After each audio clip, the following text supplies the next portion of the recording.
दोस्तों नमस्कार। रायबरेली चेस के इस स्पेशल एपिसोड में आप सबका स्वागत है। मैं हूं मनीष जायसवाल। दोस्तों कोई ज़रूरी नहीं कि जो वाइट मोहरों से खेलने वाले या सफ़ेद मोहरों से शतरंज में खेलने वाले हमेशा ही बाजी के दौरान हर समय एडवांटेजियस पोजीशन पे हो। ये डिपेंड करता है कि सामने ब्लैक मोहल्ले से खेलने वाला जो व्यक्ति है वो किस तरह रिस्पॉन्ड करता है। जी हाँ दोस्तों, इस इलेक्शन में रायबरेली में यही कुछ सामने आया, जहां एक तरफ वाइट मोहरों का शुरुआती एडवांटेज खेलते समय और कैसलिंग राजा ने पहले ही कर ली थी और एक साइड कर लेते हैं अपने राजा को वाइट मोहरे, और पूरे वाइट मोहरे जब एक साइड होते हैं और पहले उनकी चालें होती हैं तो वो अटैक फिर ब्लैक पे करना चालू करते हैं। तो ब्लैक के पास ऑप्शन बचता नहीं है, वो भी जिस साइड राजा होता है वही साइड वाइट का राजा होता है, उसी साइड वो कैसलिंग करता है।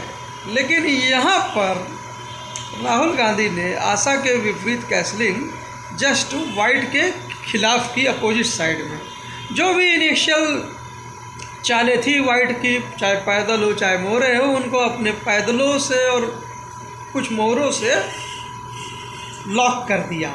और जब लॉक कर दिया तो उन्होंने जो कैसलिंग जो नॉर्मल होती है वाइट के साथ, उसके अपोजिट मतलब अमेठी में नहीं बल्कि राजा ने स्वयं को अपने आप रायबरेली की तरफ कैसलिंग की, जिधर वाइट और ब्लैक आपस में ही इंगेज है और रायबरेली एक सेफ स्पेस बचता है।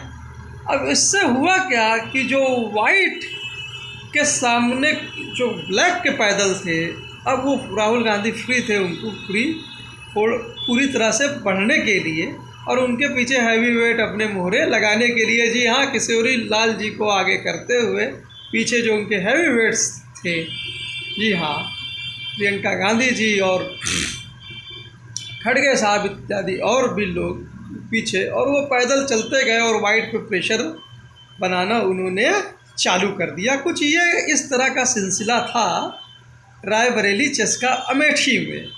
लेकिन राहुल गांधी कल रायबरेली में पैदल स्वयं राजा चल रहा था, कुछ मूव्स चल रहे थे, तो उसे शतरंज से अच्छा एक दूसरे तरीके से भी मैं समझना चाहता हूँ, एक दूसरे नज़रिए से। जी हाँ, वो नज़रिया है भारत जोड़ो यात्रा। यात्राएं अक्सर प्लान्ड होती हैं। बड़ी यात्राएं हम आप जो करते हैं वो तो अक्सर ही प्लान्ड हुआ करती हैं, लेकिन जो साधु संतों की यात्रा होती हैं वो अनप्लान्ड पूरी तरह से होती है। भारत जोड़ो यात्रा जो पहली यात्रा थी कुछ हद तक तो प्लान थी, लेकिन जिस हिसाब से वो तमिलनाडु से निकले थे और जिस शुरुआती दिनों में जिस हिसाब की भीड़ उमड़ आई सब कुछ इत्यादि, तो उस हिसाब की प्लानिंग नहीं थी। एक तरह से स्पॉन्टेनियस रिएक्शन था जनता के बीच पहुंचने का। तो वहीं भारत जोड़ो यात्रा 2 एक्सेप्शनल प्लानिंग का नतीजा था। जी हाँ, बीच में बस में भी थी, कहाँ बस से चलना है, कहाँ फिर से रिपीट करना है, फिर से शहर में आना है, और किस तरह से स्ट्रेटेजिक वे में, और वो ज़्यादातर आगामी लोकसभा इलेक्शंस के ज़्यादा वो करीब की था। लेकिन दोनों ही यात्राएं जो थी उनका इफ़ेक्ट जो था, ये पहली यात्रा गुजरात को बाईपास कर गई थी जहां विधानसभा इलेक्शन थे आशा के विपरीत, तो दूसरी यात्रा जो थी वो इलेक्शंस के बहुत ही करीब थी। तो पहली यात्रा का इफ़ेक्ट उतना हुआ नहीं गुजरात में, लेकिन जहाँ जहाँ से वो यात्रा वास्तव में गुजरी, कर्नाटक इत्यादि शायद वहाँ से, तो वहाँ फ़ायदा हुआ। तो वहीं इलेक्शंस के करीब जो दूसरी यात्रा गुजरी और लॉजिस्टिक के साथ, ट्रैवल के साथ, मीडिया मैनेजमेंट, सोशल मीडिया के साथ, तो उसका इफेक्ट इस लोकसभा इलेक्शंस में हम देख रहे हैं। लेकिन राहुल गांधी को इन यात्राओं में कल एक तीसरी यात्रा भी कर ली, जिसके विषय में शायद राहुल गांधी को स्वयं नहीं पता होगा। जी हाँ, जब कोई आदमी इतनी लंबी लंबी यात्राएं भारत के एक सिरे से दूसरे सिरे, दक्षिण से उत्तर, पूरब से पश्चिम, जब इतने लंबे यात्राएं ट्रेवल करता है और अपने लोगों से मिलता है, सुनता है, समझता है, तो उसको भी तो कुछ मन में उसके रहता है कि लोग उसको कितना समझे। शायद वो यात्रा कल उन्होंने रायबरेली में, जब वो बूथ पैदल चल रहे थे अपने उस तपती धूप में, और वो चलते ही रहे, बीच बीच में जहाँ दूरी थी वहाँ गाड़ी ज़रूर की होगी उन्होंने, की भी, तो कहीं न कहीं रायबरेली में भारत जोड़ो यात्रा की तीसरी कड़ी हो गई। और यही नहीं हुआ कि रायबरेली में क्या हुआ, बल्कि एक संदेश दूसरे प्रत्याशियों के भी लिए गया। और एक तरह से अखिलेश यादव ने भी पहले इसकी नींव रख दी थी जब वो अपने कंस्टिट्यूएंसी में बूथ जा रहे थे, कि इंडिया गठबंधन के प्रत्याशी खासकर वो कैसे भी पोजीशन में हो, लोगों से बूथ मिले या इलेक्शन के पूर्व पैदल घर घर जाएं, ये भी था। लेकिन जो उसका इफ़ेक्ट भी जो हो रहा था वो कहीं ना कहीं जो हो रहा था और जिस सीमा तक हो रहा था वो उसका इफ़ेक्ट कहीं ना कहीं अमेठी तक भी वो साध गए। जी हाँ, बखूबी वो साध गए। उनके इंटेंशन में रहा हो या ना रहा हो, जहाँ तक राहुल गांधी के विषय में मैं जानता हूँ, वो अपनी कंस्टिट्यूएंसी में अपनी लोगों पे अपने बहुत जगह वो रैलियाँ कर रहे थे, तो समय कम मिला था, तो ऐन वक्त पे बिना कुछ बोले बूथ जहाँ से कुछ शिकायतें भी आ रही थी, कुछ बड़ी कुछ छोटी, तो सब कुछ कि मैं उनके मध्य हूँ। और इस तपती दोपहरी में चलना बहुत बड़ा संदेश देता है। अमेठी के लिए ही नहीं संदेश देता है, ये पूरे पॉलिटिकल सिस्टम के लिए संदेश देता है, चाहे पक्ष का हो चाहे विपक्ष का हो, सभी दलों के लिए देता है, कैंडिडेट्स के लिए देता है। और सबसे बड़ा सिस्टम जो इलेक्टोरल सिस्टम का जो ऑफिशियल पार्ट है उनके लिए देता है, जो बहुत बार पॉलिसीज एसी कमरे से रवीश कुमार जी कल एपिसोड बोल रहे थे, एसी कमरे में बना तो देते हैं, लेकिन मतदाता तो कड़ी धूप में जाता है। और कैंडिडेट जब इतनी मेहनत कर रहे हैं, तो बस इतना मैं रिक्वेस्ट करना चाहता हूँ कि जो डाटा आने चाहिए, फिगर आने चाहिए, वो समय पे आने चाहिए। जैसे कुरैशी साहब बोलते हैं कि अगले दिन 7 बजे तक 99% के करेक्शन के साथ वो डाटा आ जाने चाहिए। एक्चुअली मैं यहाँ पर सुनी सुनाई बात पे ही नहीं, मैं अपना पर्सनल एक्सपीरियंस भी बताता हूँ कि मैं 2014 में, जी हाँ, जब मोदी जी प्रधानमंत्री बने थे लोकसभा इलेक्शंस में, और उसके बाद हुए सिराथूबाई पोल में मैं खुद इलेक्शन कमीशन के अंतर्गत माइक्रो ऑब्जर्वर था। मुझे ये अपॉर्चुनिटी 2 मौक़ों पे मिली थी, 2 इलेक्शंस में, और मैं वहाँ अपने पर्सनल एक्सपीरियंस से 100% कन्फर्म बता सकता हूँ कि हर 2-2 घंटे में लगभग वहाँ पे फ़ोन आया करते थे पीठासीन अधिकारी के पास या पोलिंग ऑफिसर्स के पास कि मतदान का प्रतिशत क्या है, और वो मतदान का प्रतिशत बाकायदा बताया जाता था, शायद मैसेज भी किया जाता था। वो फ़ोन भी, जहाँ तक मुझे याद है, अगर मैं कहीं गलत नहीं हूँ, तो वो सेक्टर मजिस्ट्रेट के जरिए आया करता था, और वहाँ से वो डाटा शायद रिटर्निंग ऑफिसर के ऑफिस में भी जाया करते थे। तो आज तो व्हाट्सएप का ज़माना है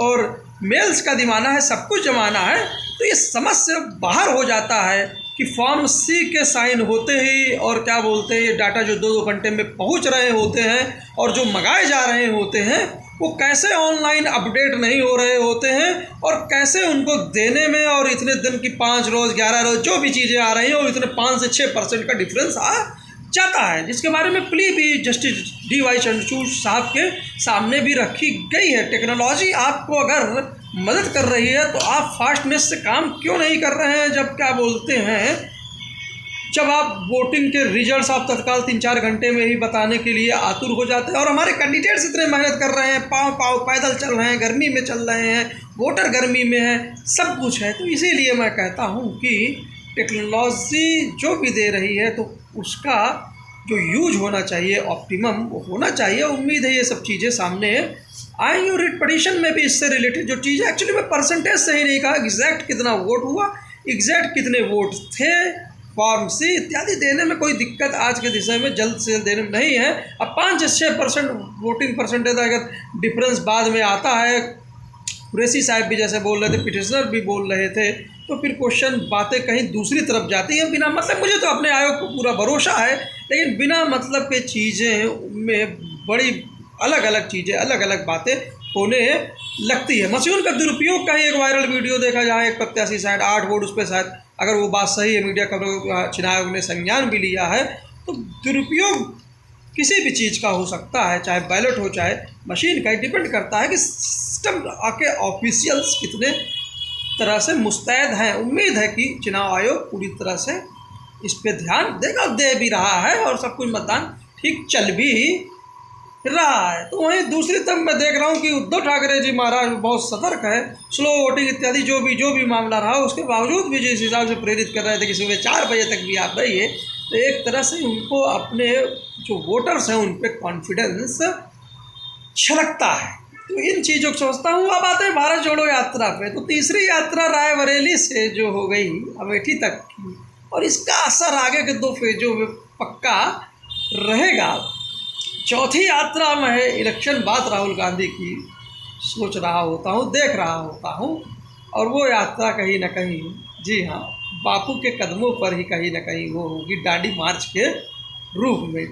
मैं इसकी कल्पना करता हूँ। कल्पना करने में क्या जाता है, कभी कभी मुंह का फाका सही हो जाया करता है। बाकी यात्रा है, यात्रा के विषय में जो वर्ल्ड टूर है इत्यादि है, वो भी अभी बहुत जगह छूटा हुआ है।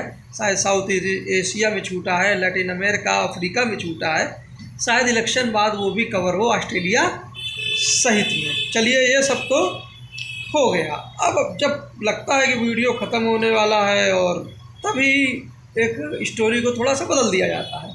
जी हाँ, तो संदेश साफ है, जो भी प्रत्याशी इलाहाबाद प्रयागराज की सीट पे है, वो अपने मतदाताओं के बीच घर घर जाएं, उनका दुख सख सुने, जो पूरा ना हो सका आगे पूरा करने का वादा करें, जो नहीं है तो देने की बात कर सकते हैं। दोनों ही प्रत्याशी बढ़िया हैं, और हम आम आदमी हैं, कहीं ना कहीं खास लोगों से अपना रिश्ता जोड़ने की कोशिश कर लेते हैं। मसलन मेरे घर के बाहर एक करीब सन 2000 के करीब ही उस समय के विधानसभा अध्यक्ष, जी हाँ, पंडित जी प्रेम से हम लोग बोला करते हैं, स्वर्गीय केसीनाथ त्रिपाठी जी के हाथों एक अशोक का पेड़ नगर निगम के उसमें लगा था। वो तो इस प्रदूषण में फल नहीं पाया, लेकिन अगल बगल पीपल के पेड़ बहुत थे, सांस्कृतिक पेड़ बहुत हैं यहाँ पे, बहुत 200 150 तो उनका एक छोटा सा बीज वहाँ गिर गया, और उसको मैंने लगातार बहुत पानी दिया, और मेरे घर के सामने वो पेड़ अब काफ़ी बहुत बड़ा हो गया, और काफ़ी पटरी पे है, साइड पर भी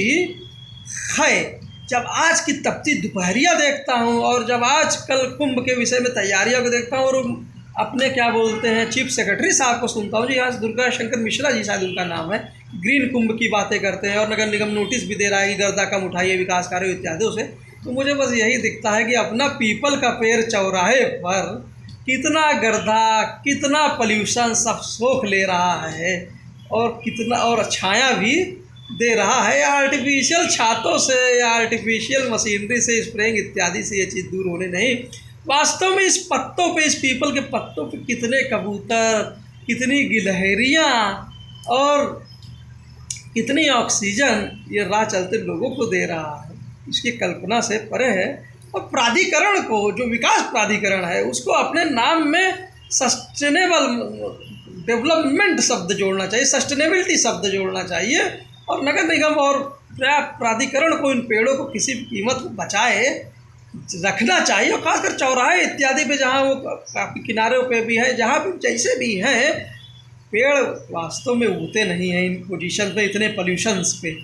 इतना केयर, इतना पानी अगर ना दिया होता तो शायद वो उगते। तो विकास के नाम पे इनको कुर्बानी नहीं देना चाहिए। अगर बहुत ज़्यादा अगर दिक्कत है इनको, इनके साथ ये दिक्कत हो रहा है, सब कुछ हो, पहली बात तो रखना चाहिए, अच्छा लगता है, सौंदर्य भी रखता है, जो सांस्कृतिक विरासत है उसका परिचय होता है। लेकिन अगर बहुत मजबूरी में हटाना भी पड़े तो इनको उखाड़ के कहीं लगाना चाहिए, इससे बड़ा पुण्य का काम नहीं है, और अगल बगल ही कहीं ना कहीं लगाना चाहिए। तो उन्होंने लगाया था। तो ये जो भाजपा के प्रत्याशी हैं नीरज त्रिपाठी जी, वकील साहब, तो इनसे मेरा ये कुछ अनचाहा रिश्ता दिखता है। तो दूसरी ओर इसी पेड़ की वजह से मेरा मकान पूरा ढहते ढहते भी बचा।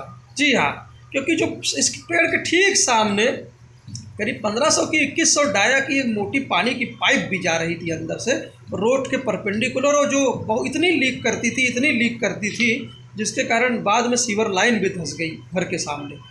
और हमारा मकान समझ लीजिए कि आगे का फ्रंट का पोर्शन धंस गया, दरार भी आ गई, सब कुछ आ गई, और बारजा उर्जा सब कुछ टूट गया, सब कुछ, और पिलर उलर भी धंस गए, सब कुछ हो गया यहाँ पर। लेकिन उस पेड़ ने अगल काफ़ी हद तक बहुत कुछ बचा भी लिया, उस पानी को सोखते हुए, और साथ में अगल बगल की मिट्टी को बांधते हुए भी, तो मेरा बहुत एहसान है उस पेड़ के कारण। और उस समय सरकार जो भी थी वहाँ पे, उनका भी बहुत एहसान है कि उन्होंने पूरी सिचुएशन को देखा और मेरे मकान को बचाया भी गया। सीवर लाइन भी शिफ्ट हुई और मुआवजे के तहत मकान बनाया भी गया। और उस समय जो दूसरे कैंडिडेट हैं हमारे आज प्रयागराज में, जी हाँ, कांग्रेस के प्रत्याशी जो हैं उज्ज्वल रमन सिंह जी, वो उस समय सरकार में, उत्तर प्रदेश सरकार में मंत्री थे। तो ये हम आम लोग हैं, मैंने पहले कहा, खास लोगों से कुछ न कुछ कहानियाँ जोड़ लिया करते हैं। हाँ, तो उम्मीद है ये एपिसोड आप लोगों को पसंद आया होगा। जय हिंद, जय भारत। सत्य हिंदी पे वरिष्ठ पत्रकार डॉक्टर मुकेश कुमार जी को सुनते रहिए। कुछ नए पत्रकार भी मैं, हाँ, प्रेम कुमार जी के साथ और नीरेंद्र नागर जी के साथ और विवेक देश पांडे और अनिल त्यागी जी के साथ, तो वही पुण्य प्रकाश वाजपेयी जी के फिलोसफिकल थॉट्स, उनके एपिसोड्स भी आप लोग सुना करिए 4 PM पे संजय शर्मा जी के साथ। जय हिंद, जय भारत। Thank you sir.